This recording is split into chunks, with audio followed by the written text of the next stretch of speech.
Today's first order of business: when good politics meets bad economics. Income splitting is coming, as promised, to Canada. Oh, okay, not quite as promised. In its current form, it's a shadow of its former self, with the benefits to couples who employ the tax break limited to $2,000. That saves the feds some money and tackles one of the biggest complaints about it, that it benefits the rich most of all. Even this tinkering, though, won't keep most economists from calling it bad policy. Politics wins again. Welcome to The Exchange.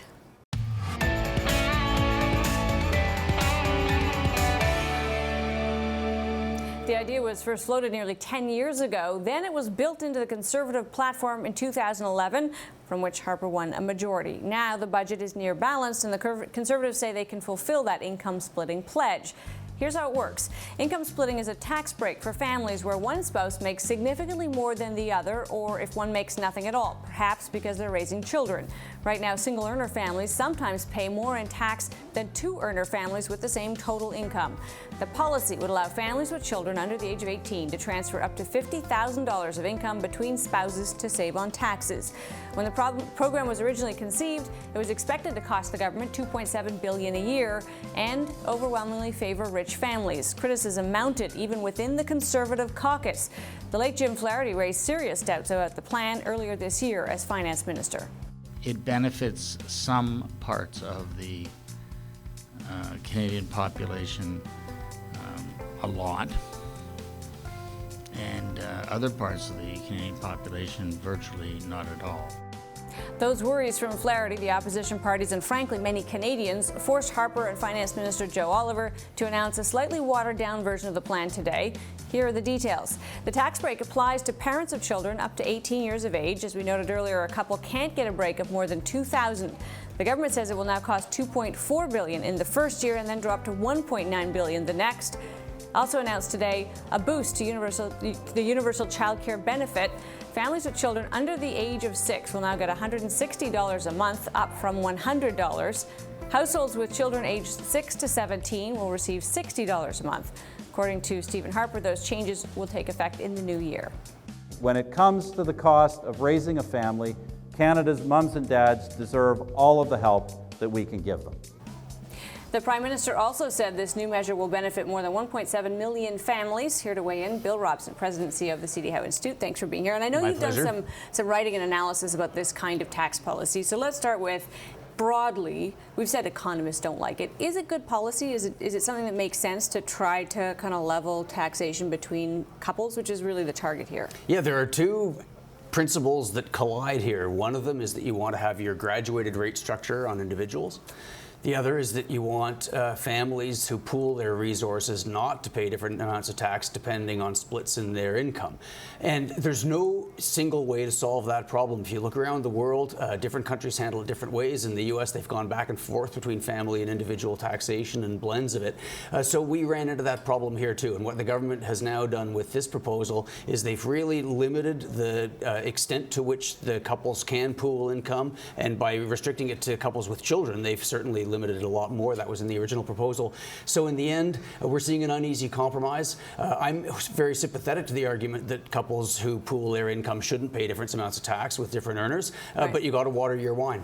So in this case, the criticism really was that that really rich people would benefit, right? People who could afford not to have somebody work because the one member of the couple was making so much money, and that was seen as sort of a weird place to spend billions of federal dollars. Have they solved that in your view? Because they've limited it to $2,000. Will it target that kind of middle class family that you'd prefer to target? Yep, limiting it the way that they've done does solve a number of problems. It certainly limits the extent to which you're giving tax relief to the couples with very different incomes, which of course some people would say, well, why is that if they're pooling?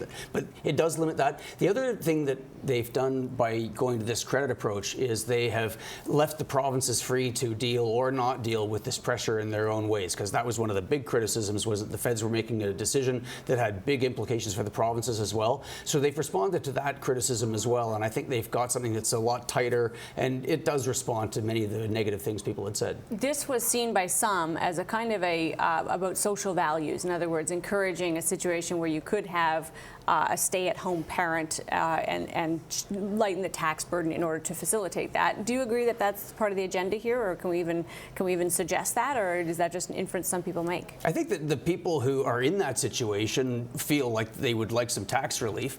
It doesn't help a lot to point out that there's value of home production because, of course, even two-earner couples do a lot of things around the house that don't get taxed. So in general, I don't know that the government's intent was to do that. There aren't actually that many pure single-earner couples these days, yeah. And actually lots of the dual-earner couples now, the woman earns more than the man. I think it's about 30% of them or so. So families have evolved a long way, but that basic fairness issue, I think, was sticking in a lot of people's craws, and so they responded to it in a way that they could afford and was kind of limited. Are you a fan of the universal child care benefit? In other words, just you have a child and therefore the government is going to make life a little bit easier on you. Is that good tax policy from where you stand? Well, I think the best tax policy would actually be to rewind the clock to the point where there was a deduction for having children, because children are a non-discretionary expense, so ideally you don't get taxed on that. However, having said all that, I mean, today's announcement is more about the child care benefit, the UCCB, than it is about the family plan, if you look at the dollars involved. So providing a straight amount like that to all families with children,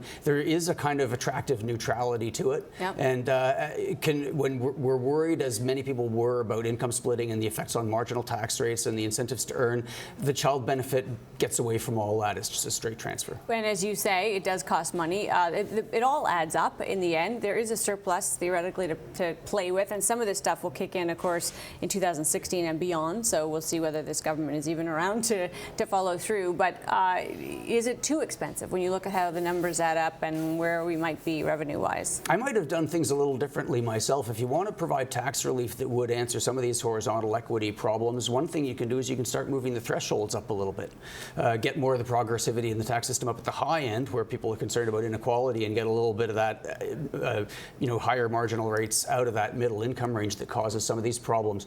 The other thing that's going to happen, I think, as we go forward is that couples without children who don't benefit from this are going to say, hey, we're still treated unfairly. So that pressure will still be there. There are lots of other things to do by way of providing tax relief. Bill, thanks for being here. Thank you.